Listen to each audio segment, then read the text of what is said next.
Some 52% of red flags raised by schemes on suspected scam pension transfers involve advisors or unregulated introducers, a report by the Pension Scams Industry Group, PSIG, has claimed.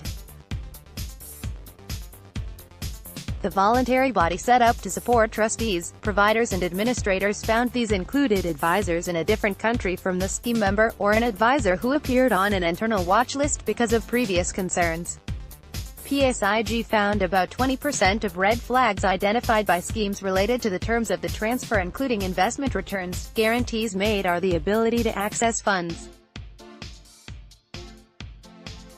The industry group gathered information from 3 pilot pension providers, Phoenix Life Assurance Company, Standard Life Assurance Company and XPS Pensions Group, throughout 2018, with a view to obtaining a greater understanding of the transfers market and pressures faced by transferring schemes and administrators during the process. The survey looked at more than 27,000 defined benefit (DB) and defined contribution (DC) transfers, worth some £1.33 billion in total from DB and SC schemes. The report also flagged member awareness as a significant problem. In roughly half, 49% of cases the group considered, the member had limited understanding, or appeared unaware of who was providing the advice, the fees being charged or the receiving scheme to which the transfer would be made. Cold calls, lower than expected. Elsewhere, the body found pensions cold calling was a smaller problem than it had initially thought, with just 6% of the transfers in the sample appearing to have originated from cold calling. It suggested this could be because it was expected that a ban on pensions cold calling was imminent, or else because the scheme members were unwilling to say they had been cold called, or did not realize it.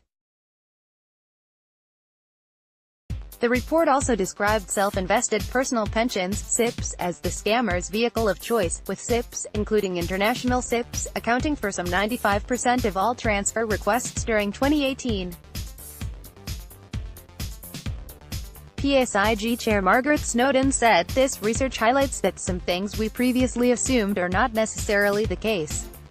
For example, the number of transfers originating from a cold call amounted to only 6%, while the number of suspicious cases involving unregulated advisors or introducers was far higher.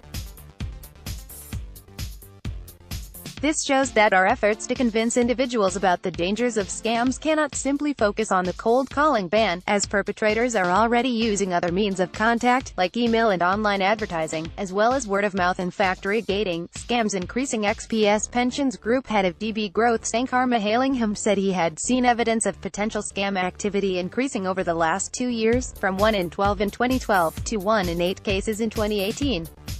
"Paper checks alone will not be able to pick up every scam," he added. "More needs to be done to educate members, not just about pension scams, but also about the nature and value of their defined benefit pensions. This will allow them to better judge the pros and cons of any potential pension transfer and the risks inherent to it, including the risk of pension scams."